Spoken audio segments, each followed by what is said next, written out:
திரு நரசிம்மா அவர்களின் காலச்சக்கரம் 1979 ஆண்டு புதுதில்லி.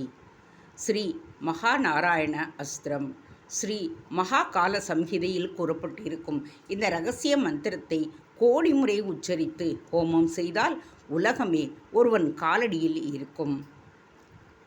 மரணத்தை கூட நமக்கு எப்பொழுது வேண்டுமோ அப்பொழுது வரவழைத்து கொள்ளலாம். அதுவாக இந்த ஹோமம் செய்தவனை அண்டவே அண்டாது. எப்பேற்பட்ட சக்கர பிரயோகங்களை கட்டுப்படுத்தக்கூடியதுதான் நாராயண அஸ்திரம். அதை படித்து தெரிந்து கொண்ட திவான் சதுர்வேதி மூலை முடுக்குகளில் இருந்த பண்டிதர்களையெல்லாம் வரவழைத்து இந்த ஹோமத்தை செய்து கொண்டிருந்தார்.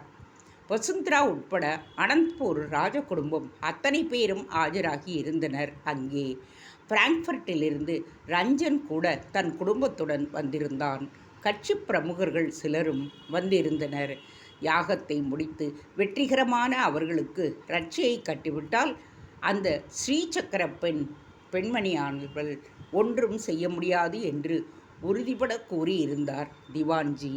அரச குடும்பத்தினர் எல்லோருக்குமே ரட்சை கட்டப்பட்டது.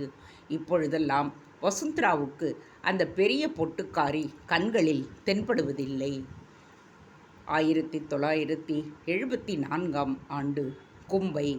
பயபக்தியுடன் நிகும்பலை உபாசனம் புத்தகத்தை பிரித்தான் சங்கு. புத்தகம் பழமையானதாக சில பக்கங்களை தொட்டால் பொலபலவென்று உதிர்ந்து விடும்படியாக இருந்தது. பத்திரமாக இதை கையாள வேண்டும். நிகும்பலை கோவில் இருந்ததற்கு இது ஒன்றுதான் ஆதாரமானதே.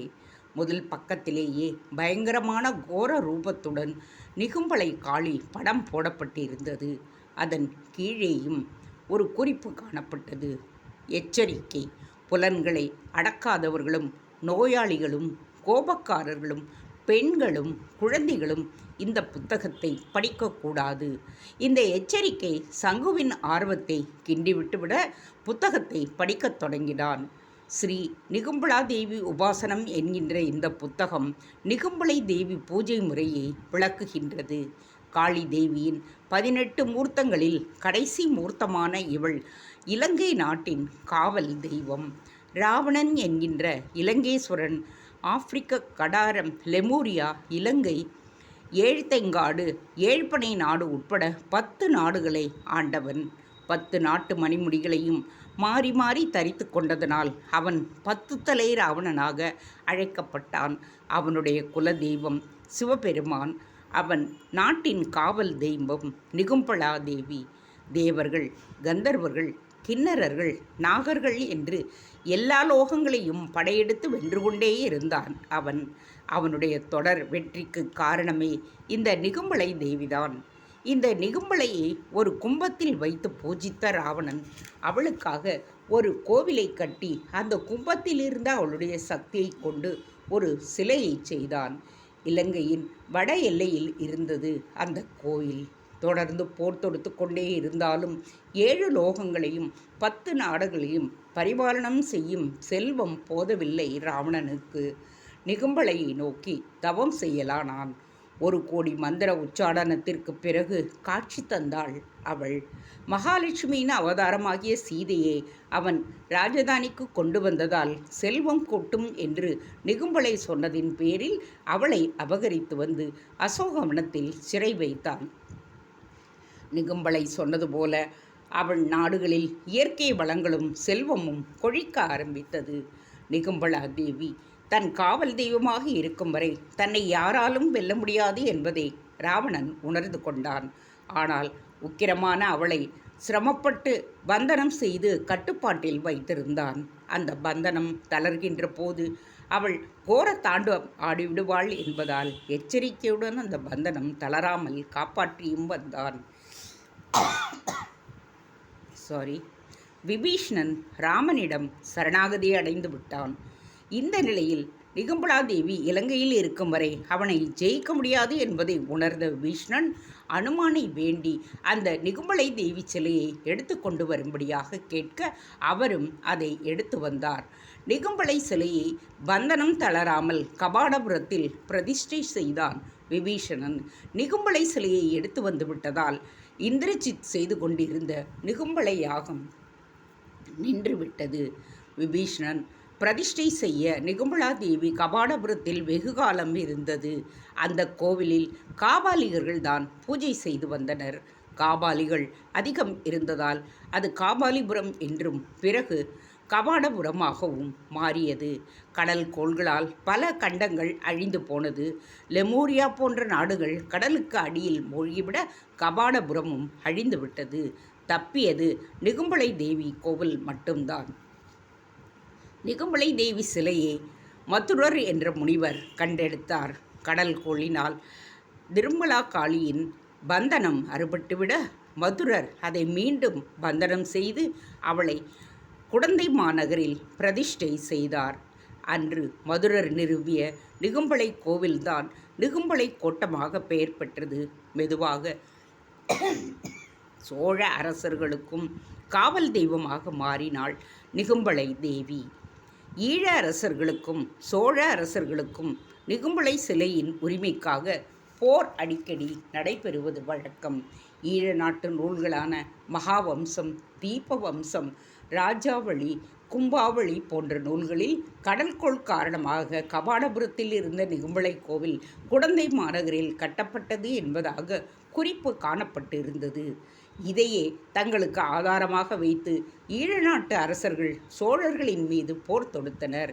கிமு 306 ஏற்பட்ட பயங்கர கடல் சீற்றத்தின் பொழுதுதான் கபாடபுரம் அழிந்ததாக இந்த நூல்கள் தெரிவிக்கின்றன. நிகும்பலை கோட்டமும் அதன் பிறகே உருவானது. ஆனால் சோழர்கள் நிகும்பலை தேவியை மீண்டும் ஈழத்திற்கு அனுப்ப மறுத்தனர்.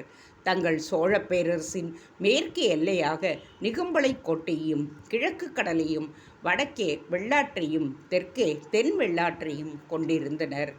1800 ஆண்டுகளுக்கு முன்பு இளங்கோவடிகள் சேர மன்னர் குலத்தில் பிறந்தார்.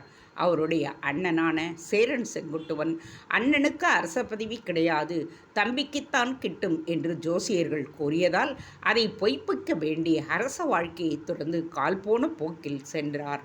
ஒரு இரவு நிகும்பலை கோட்டம் பக்கமாக சென்றார். ஊர் மக்கள் அந்த காளி பொல்லாதவள், அங்கு தங்குவது ஆபத்து என்று எச்சரிக்கை விடுத்தனர். அதை கேட்காமல் அன்றைய பொழுதை அந்த கோட்டத்திலேயே கழித்தார் அவர். நடு இரவில் யாரோ ஒரு பெண் ஓலமிட்டு அழும் ஒலி கேட்டது. இளங்கோ எழுந்து சென்று பார்க்க தலைவிரி கோலமாக ஒரு பெண் அழுது கொண்டிருந்தாள். யாரம்மா நீ, ஏன் அழுகிறாய் என்று இளங்கோ கேட்டார். அவள் அழுது கொண்டே, ஐயா, நான் நிகும்பலை தேவியின் பக்தை, அவளை தீவிரமாக உபாசித்து வந்தேன். என்னுடைய கணவன் கொல்லப்பட்ட ஆத்திரத்தில் அந்த நிகும்பலை உச்சாடனம் செய்து மதுரையம்பதியின் மீது ஏவி விட்டுவிட்டேன். அவளது பந்தனத்தை அவிழ்த்த நான் மீண்டும் அவளை பந்தனம் செய்ய முடியாமல் தவிக்கின்றேன் என்று கூறினாளாம். அவளது சோகக் கதையை கேட்டறிந்தார் இளங்கோவடிகள். கடைசியாக அவள் தன் பெயரை சொன்னாள். ஐயா, என்னுடைய பெயர் கண்ணகி என்ற அந்த பெண்ணின் சோகத்தை காப்பியமாக வடித்தார் இளங்கோவடிகள். பந்தனம் செய்யப்படாத நிகும்பலை காளியின் கோர தாண்டவத்தை தாங்க முடியாத ஜனங்கள் பரிதவித்தனர். குடந்தை நகருக்கு செல்லவே மக்கள் அச்சப்பட்டனர். இப்படி பல ஆண்டுகள் சென்றன. இந்த சமயத்தில்தான் ஆதிசங்கரர் நிகும்பலையின் உக்கிரத்தை பற்றி கேள்விப்பட்டு தன்னுடைய திக்கு விஜயத்தின் போது ஸ்ரீசக்கரத்தை கொண்டு அவளை பந்தனம் செய்து குளத்திற்குள் ஆவாகனம் செய்தார். அந்த நிகும்பலை அடக்க பிரயோகித்த சக்கரம் மிக சக்தி வாய்ந்தது. பார்வதி தேவி தனது வனத்தை கால அக்னியிடமிருந்து காப்பாற்றுவதற்காக உருவாக்கிய ஸ்ரீசக்கரம்தான் அது. ஸ்ரீசக்கரம் என்பது ஓம் என்கின்ற பிரணவ ஒலியிடமிருந்து பிறந்ததாகும். முதலில் வட்டமும் சதுரமும் பிறகு முக்கோணமுமாக உருவான தேவியின் சக்திதான் ஸ்ரீசக்கரமாக உருவாகிற்று. காஷ்மீரத்தில் உருவான இந்த ஸ்ரீசக்கரம் மிகவும் சிக்கலான க்ஷேத்திர கணிதத்தை தனக்குள் கொண்டது. 9 கட்டுகள் கொண்ட அந்த சக்கரத்தால் நிகும்பலை பந்தனம் செய்யப்பட்டாள். இந்த பந்தனத்தை எந்த காலத்திலும் அவிழ்க்கக்கூடாது என்று சங்கரர் தெரிவித்திருந்தார். இதற்கிடையே ஈழ நாடு கொஞ்சம் கொஞ்சமாக நிகும்பலையை மறந்துவிட ராவணன் வழி வந்தவர்கள் என்று கூறிக்கொண்ட சிலர் மட்டுமே நிகும்பலையை வணங்கி வந்தனர். இந்த குடும்பத்தினர் யாழ் மீட்டி சிவபெருமானை வழிபடுபவர்கள். ராவணன் கூட மகர யாழை மீட்டுவதில் வல்லவன் என்பது குறிப்பிடத்தக்கது. இந்த யாழ்ப்பாணர்கள் வசித்த பகுதிக்கு யாழ்ப்பாணம் என்றே பெயர். யாழ் மீட்டி கானம் செய்பவர்களை பாணன் என்று தமிழ் மொழி கூறுகின்றது. வீணை மீட்டி அரங்கிளி பாடியவர்கள் பாணன் திருப்பாண ஆழ்வாராக போற்றப்பட்டார். இந்த பாணர் குலத்தில் பிறந்தவன் கும்பன். இவன் ராவணனின் முக்கிய அம்சமான நிகும்பளையின் வழி வந்தவன். நிகும்பளை தேவியை நிகும்பளை வம்சத்தினர்தான் பூஜிக்கும் உரிமையை பெற்றிருந்தனர்.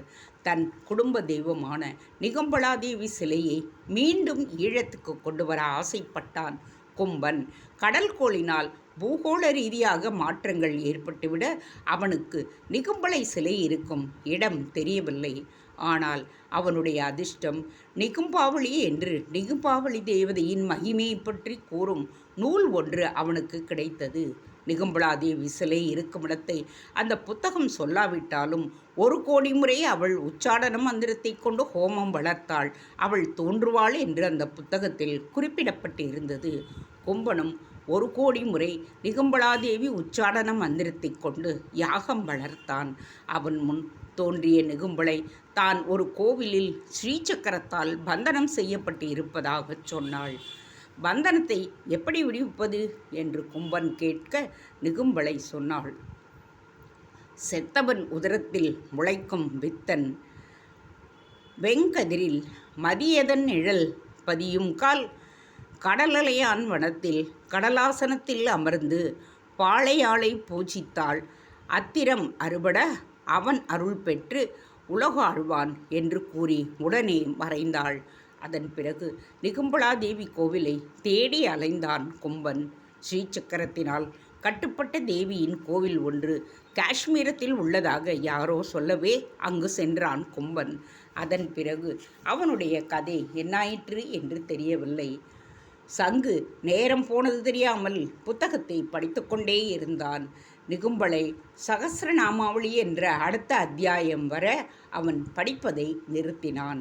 ஈழத்து நிகும்பலாதேவி காஷ்மீரத்து ஸ்ரீசக்கரத்தால் பந்தனம் செய்யப்பட்டு இதோ இந்த கும்பேஸ்வரர் கோயில் தெப்பக்குளத்தின் அடியில் கிடக்கின்றாள். அந்த தேவியின் அருளும் ஸ்ரீசக்கரமும் கிடைத்தால் 7 உலகையுமே ஆளலாமே. தனது நீண்ட கால கனவு கை கெட்டிய தூரத்தில் வந்துவிட்டதாக தோன்றியது.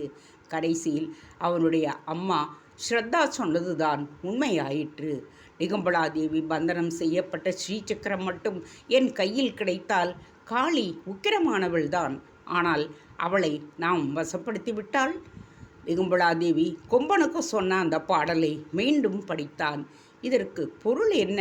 அவனுக்கு புரிந்த மாதிரியும் இருந்தது, புரியாத மாதிரியும் இருந்தது. தேங்க்ஸ் ஃபார் வாட்சிங். Please subscribe.